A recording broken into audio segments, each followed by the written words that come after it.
Madalas nating katanungan, kung tayo po ay mag-a-avail ng house and lot, ay kung gaano ba katagal na makalipat. By the way, ako nga po pala si Ralph Roger Tagaw. Lumaki sa mahirap na pamilya, naging batang basurero, nagsumikap mag-aral, naging certified public accountant at licensed real estate broker, at ngayon ay CEO founder ng RRCT Realty and Marketing Corporation. Well, pag-usapan na po natin kung paano ba dinidetermine ang timeline ng house turnover.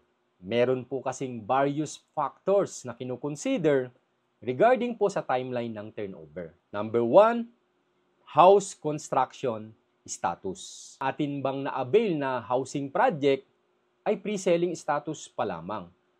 Ano ba ang pre-selling status? Pag sinabi po nating pre-selling status, ang housing project ay damuhan pa lamang. Maglaland development pa ang developer doon sa particular housing project. Meaning to say, medyo matagal-tagal pa ang house construction. At kung ganon, ay mas mahaba ang ating timeline for house turnover.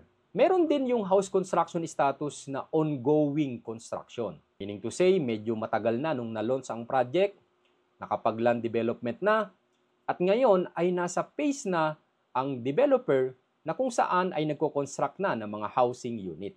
Usually kapag ganito, ay mas maiksi ang down payment term kasi po mas mabilis nang makonstruct ang bahay.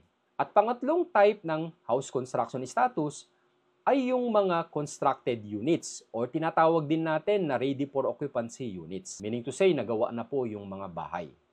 Usually, makaka-avail tayo ng mga ready for occupancy units kung meron pong mga nag-cancel doon sa mga previous home buyer.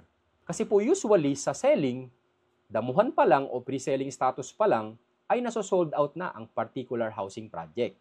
Kaya naman kung meron kayong matsyempuhan na constructed na ang unit, usually po yan ay galing sa mga canceled or reopen units. Kaya naman, nakaka-apekto po sa timeline ng house turnover ang status po ng housing project.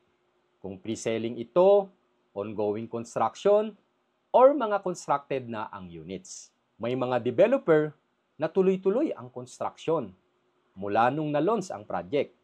Meron din namang mga developer na hinihintay na matapos ang down payment bago sila mag-construct ng unit. Kaya po nagba-vary ang timeline ng house construction depende po sa particular housing project at housing developer.